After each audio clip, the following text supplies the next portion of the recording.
الشيطان الرجيم. بسم الله الرحمن الرحيم.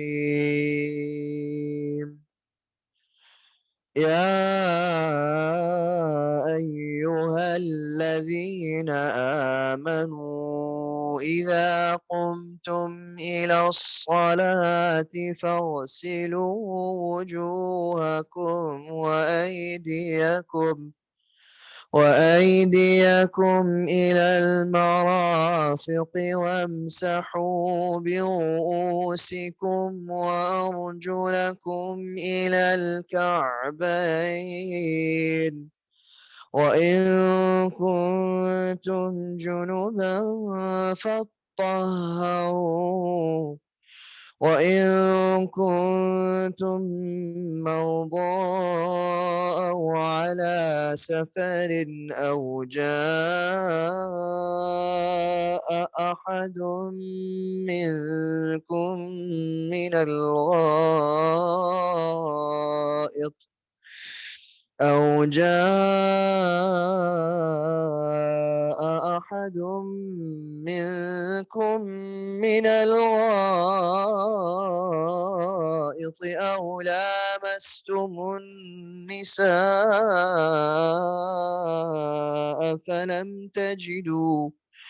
فلم تجدوا ماء فتيمموا صعيدا طيبا فامسحوا بوجوهكم وأيديكم منه ما يريد الله ليجعل عليكم من حرج ولكن يريد ليطهركم وليتم نعمته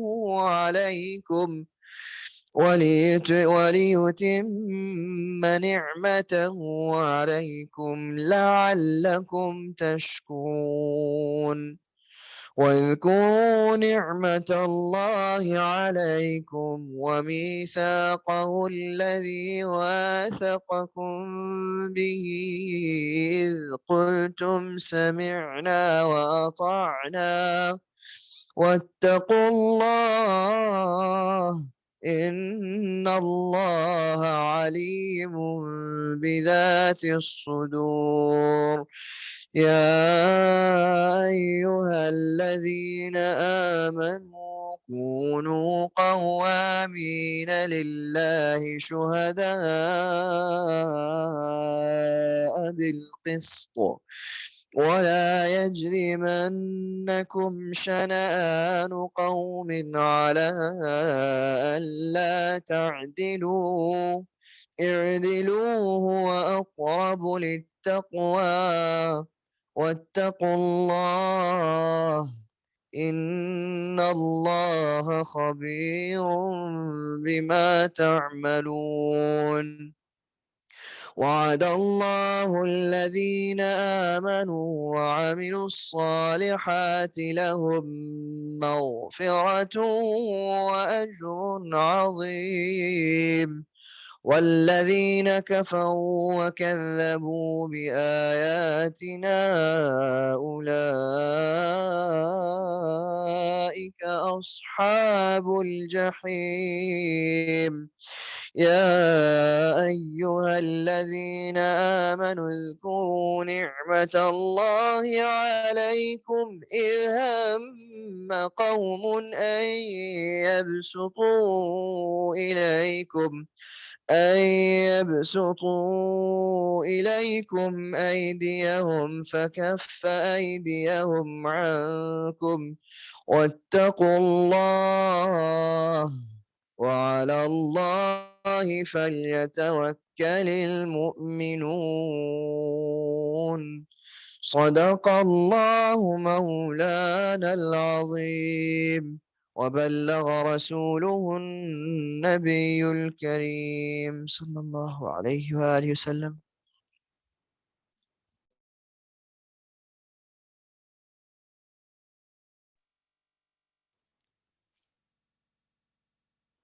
So inshallah, we are further, the second ruku of Suratul Maida. And as we discuss that Surah Maida is very late surah in the Medina. It is the big surah that was revealed in Medina, and we have read Surah Baqarah, Surah Al Imran, and this is the last big surah that, and it corresponds with the latter life of Nabi Karim Sallallahu Alaihi Wasallam. So in the previous ruku, the all things related to the performance of Hajj, the rites of Hajj was discussed. And what happened, like Nabi Karim Sallallahu Alaihi Wasallam was 53 years old when he migrated to Medina from Mecca. And he spent last 10 years of his life in Medina.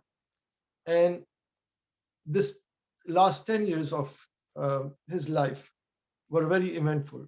Those people who have written about Seerah, they have divided the blessed life of Nabi Sallallahu Alaihi Wasallam into three distinct periods.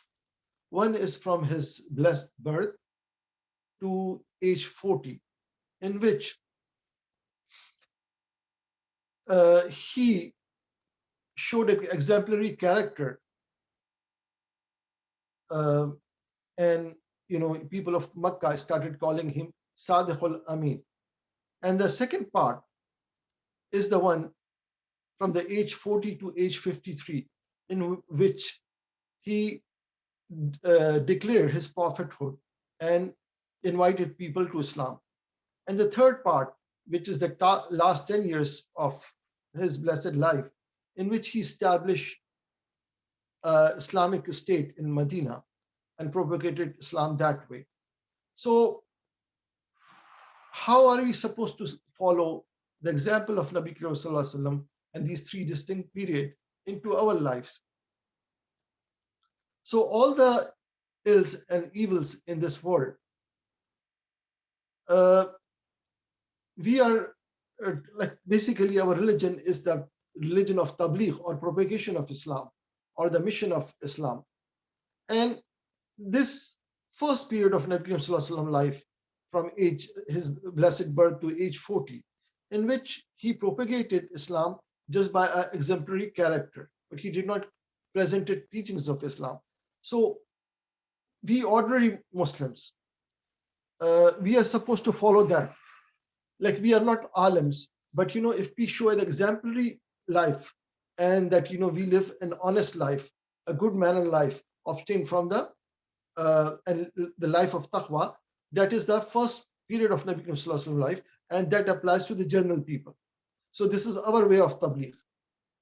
And second part, in which from age 40 to age 53, he taught people about Islam, what is Islam. He taught Tawheed and Rasalat and the previous prophet. And this is the function of ulamas. The function of, just like for the ordinary people, general people, is to live in good, pious life, well-mannered behavior. But scholars or the alims, their rule is the one that corresponds to the second period of Nabi Sallallahu Alaihi Wasallam life, in which to present teachings of Islam to other people.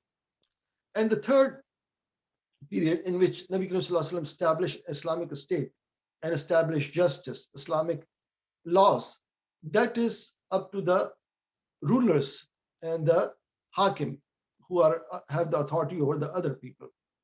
So now coming back to Surah Maida. Surah Maida is a Madani surah and very last part of the big surahs. So that deals with conquest of Makkah and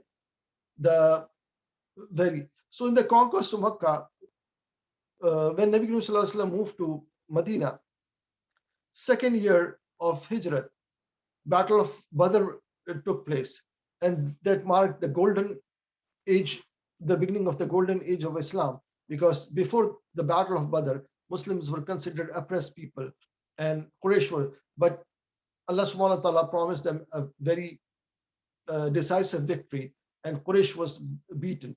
And after that, everybody, all the tribes in Arabia started seeing Muslims in great awe. And that was the second year of Hijrah. And the third year of Hijrah, Battle of Uhud, took place, and it was a tough time for Muslims because, in Battle of Uhud, that Muslims suffered a very heavy loss. 70 of the Sahabas, entered martyrdom. And fourth year, of Hijrat, no battle could take place because it was a very bad year for rainfall, and there was nothing to graze. So Abu Sufyan had promised that he will meet Nabi Sallallahu Alaihi Wasallam in Badr, but he never came. So Nabi Sallallahu Alaihi Wasallam, he went all the way to Badr, but no battle took place. In the 5th year of Hijrat, Jangul Ahzab, Jang Khandaq, or the War of Trench, there are different names for this, in which all the Arabian tribes, they joined forces and attacked Medina. But Nabi Sallallahu Alaihi Wasallam, on one of the advice from Salman Farsi, dig the trench around Medina. So this huge army of about 12,000 strong, they came, but they could not cross that trench, and that's why their provisions ran out, their ration supplies ran out, and they had to go back to their home tribes. So that was 5th year of, and only 6 months after that, Nabi Sallallahu Alaihi Wasallam signed a treaty of Hudaybiyah, which some Sahabas had difficulty understanding the wisdom behind that. But Allah subhanahu wa ta'ala described it, Inna fatahna laka fatham mubina. Allah subhanahu wa ta'ala promised a great victory for that.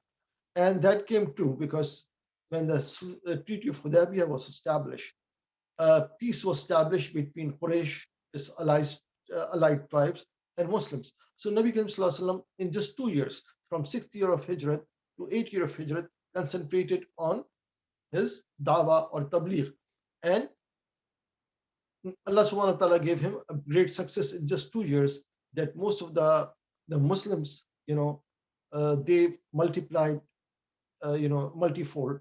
And in 8th year of Hijrat, when Quraysh, they broke the treaty by slaughtering Muslims in Kaaba, and they did not honor their own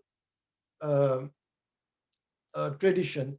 And so Allah subhanahu wa ta'ala, directed Nabi Sallallahu Alaihi Wasallam to march toward Mecca, and Mecca was conquered in 8th of Hijrah. And Nabi Sallallahu Alaihi Wasallam, so but Nabi Sallallahu Alaihi Wasallam, performed Hajj in the last Hajj in the 10th year of Hijrah. The reason being is that in Zil Hajjah, Quraysh used to perform their Hajj, but it was not marked in stone that it will be done on 10th of Zil Hajj. But what they used to do is set up a date depending on moon. So it could be 8, 9. So when this calendar or the moon sighting on the 10th year of Hijrat, that precisely match up with the 10th of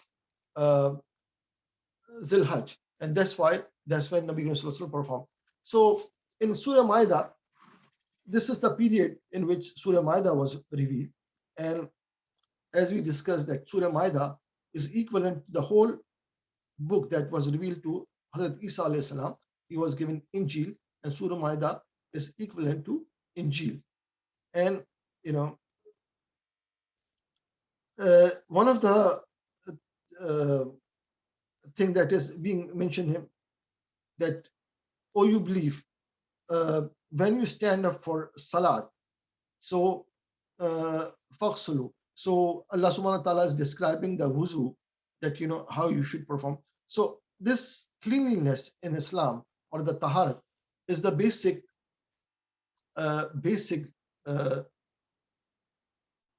teachings of Islam, in which there are two, And the person who's in unclean state is called in the state of hadas. Hadas means unclean. And there are two kinds of hadas. Hadas-e-asghar, or the small uncleanness, and hadas-e-akbar, in which, which is a bigger one. So smaller hadas-e-asghar, can be clean by performing wuzu. And hadas-e-akbar, if a person is in that state, he has to perform a ghusl or a bath, Islamic ghusl. So what are the conditions that a person has to make wuzu? That when he responds to call of nature, he urinates or call of nature, or he passes gases, or when he goes to sleep, so his wuzu is lost, and he has to make the wuzu the way Nabi Sallallahu Alaihi Wasallam taught us, washing your hands, washing, rinsing your teeth, and all that, the whole in the sequence which are detailed in ahadith, and the way we perform it. And another one, even the ghusl, the Islamic ghusl, that is necessary when a person goes through the relationship between him and his wife, or a sexual intercourse. He's in uncleanness, and he's in the state of hadas-e-akbar, and that can be corrected only by ghusl. And the Islamic ghusl is, as we know it, washing your hands, washing your private parts, performing the wuzu. And this is the sunnat way of performing shower, that he used to put water on his shoulder 3 times, and 3 times on his left shoulder, wash his hair and the whole body. That is the thing. This is the physical cleanliness, but there's another cleanliness that takes you to the closeness to Allah subhanahu wa ta'ala, which is purity of heart. Just like, you have to wash your body, you have to wash your clothes and keep it stand when you are standing in presence of Allah subhanahu wa ta'ala in namaz in a clean state. Similarly, same goes with the heart. If a person has taken a shower, has worn the clean clothes, but if his heart is dirty, how heart can be dirty? Heart, just like, in the clothing, if a dirt can make or something can, any unclean thing can make your clothes dirty or your body dirty. Similarly, your heart can go dirty if you have some jealousy of your own brother, your Muslim brother. You have some kind of animosity and some kind of, so these are all the things these are the spiritual, like we talk about physical cleanliness, but spiritual cleanliness is cleaning of your heart. And all the cleanliness is done by water. Like, when you want to clean your body and take a shower, that's done by water. If you want to wash your clothes, that's done again by water. Like, you put your clothes in the washing machine and, your clothes are clean. How about heart? Heart is also cleansed by water. Which water is that? Is the water that becomes tears and you cry in the presence of Allah subhanahu wa ta'ala, that cleans your heart. So crying is important because, as you say, just like, it is important to use water to clean your body and to clean your clothes, but same goes with your heart. If you want to clean your body, cry in sujood and in ruku and in the presence of Allah subhanahu wa ta'ala. When Sayyidina Umar Farooq, when he would perform his namaz, he will cry so much that his whole beard will get wet with tears. So that's why he would, this is basically cleansing of your soul and a body when you cry in the presence of Allah subhanahu wa ta'ala. So, and in the second ayat, وَاذْكُرُوا نِعْمَةَ اللَّهِ عَلَيْكُمْ مِيثَاقَ الَّذِي وَاثَقْتُم بِهِ إِذْ قُلْتُمْ سَمِعْنَا وَأَطَعْنَا وَاتَّقُوا اللَّهَ إِنَّ اللَّهَ عَلِيمٌ بِذَاتِ الصُّدُورِ. So Allah subhanahu wa ta'ala is reminding a person of the ni'mat or the blessings that he has done on Muslims. We have many ni'mats in our life, or the many blessings in our life. Allah made us able-bodied. So Allah gave us food to eat. Allah, but biggest of all the ni'mat, or biggest of all the thing is that we were born in a Muslim family, and we, without any struggle, Allah subhanahu wa ta'ala put heart in our iman because we were born. So Allah subhanahu wa ta'ala is reminding such a great blessing it is for the Muslims that Allah subhanahu wa ta'ala gave you iman. So this is the biggest ni'mat that a person has it. Other being, in the day of judgment, one of the first two blessings that Allah subhanahu wa ta'ala asks, which we take for granted in this world, first one would be that you had a cold water to drink. Did you ever thank Allah subhanahu wa ta'ala? And you are able-bodied person. You had your hands, your limbs, your eyes. You are not blind. You are not, crippled. So did you ever thank Allah subhanahu wa ta'ala for making you able-bodied? So these are the two blessings Allah will ask about. And what is the thankfulness or the shukr? Thankfulness or shukr is, Sufi scholars have described it. It is two parts. First is a verbal thank you, in which you say thank you Allah subhanahu wa ta'ala. And second thing is make a good use of all the ni'mas that Allah subhanahu wa ta'ala has given you.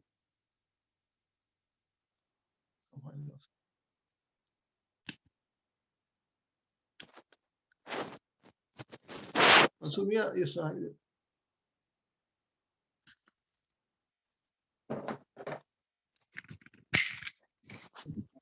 जी अस्सलाम वालेकुम अली भाई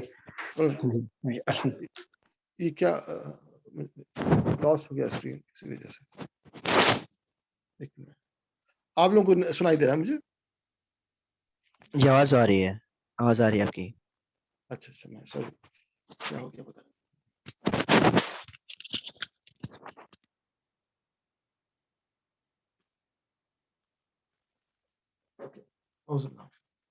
So the Sufi scholars have described what is the thankfulness or the shukr.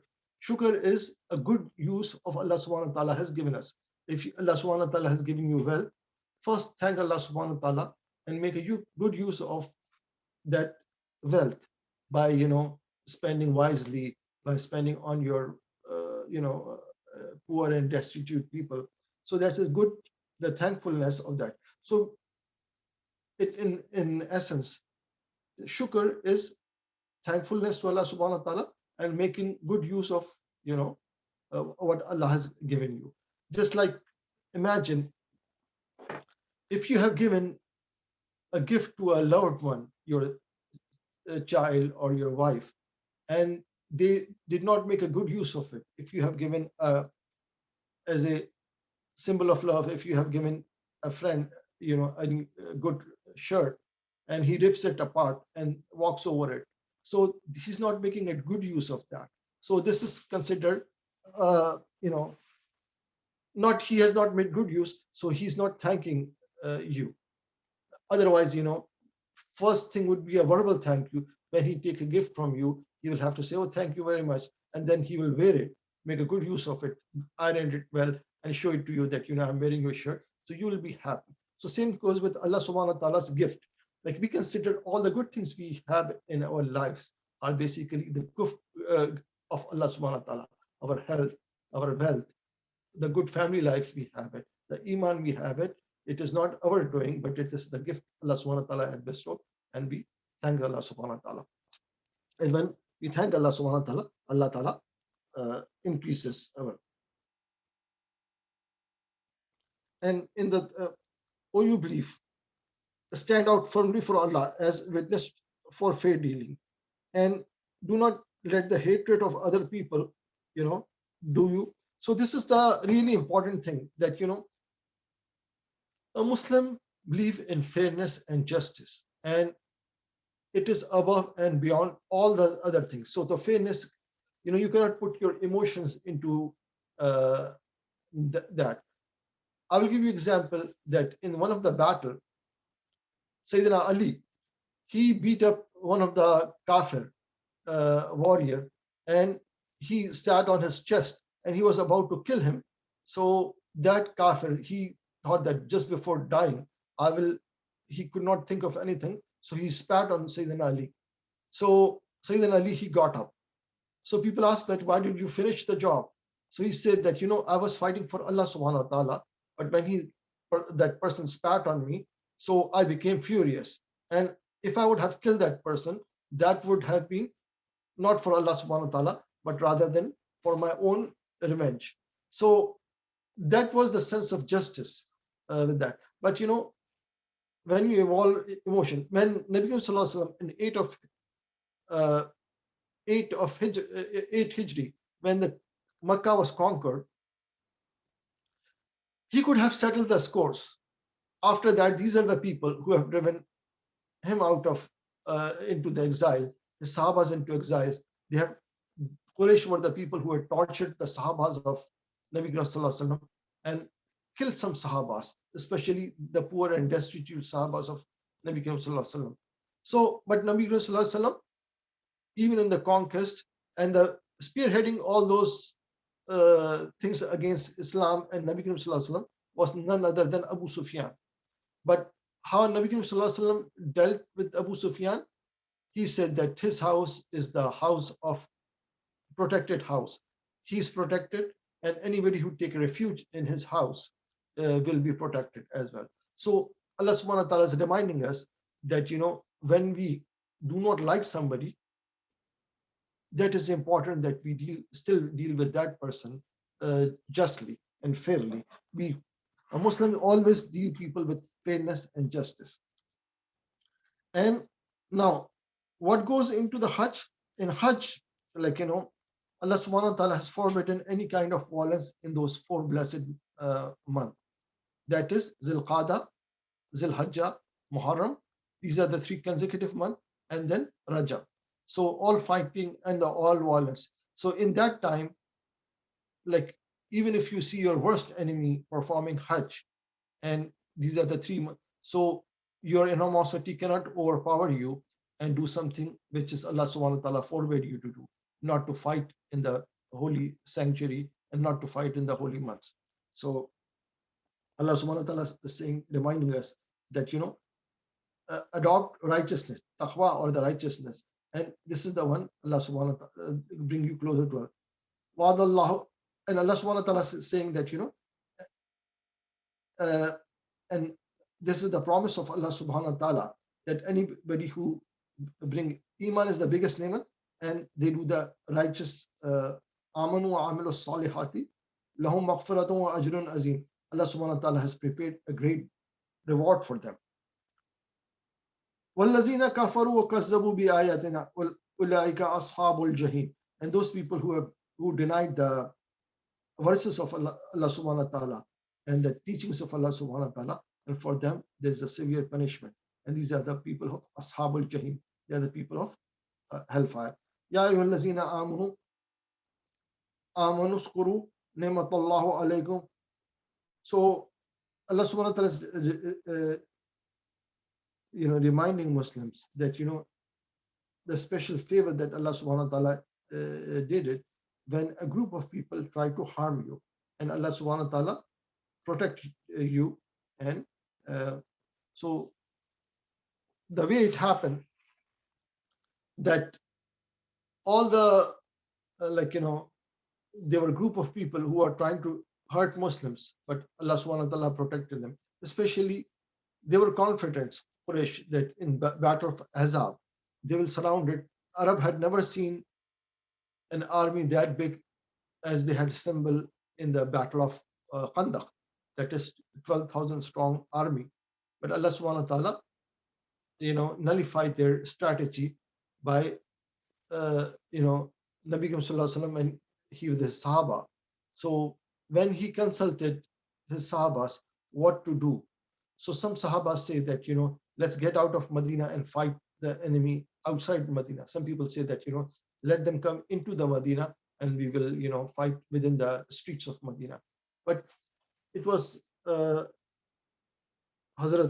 Salman Farsi, who was a Persian, and he advised that in my country, which is Persia, that during warfare what we do is we dug trenches and put water in those trenches. So there was no running water, so Nabi Sallallahu Alaihi Wasallam ordered all the Sahabas to dig that trench, and when the trench was dug, that's how, Quraysh was unsuccessful in crossing and entering the Medina. So inshallah, we will leave it here. And if there's any questions, I will welcome that, or anybody wants to comment anything on that. And after that, we will do the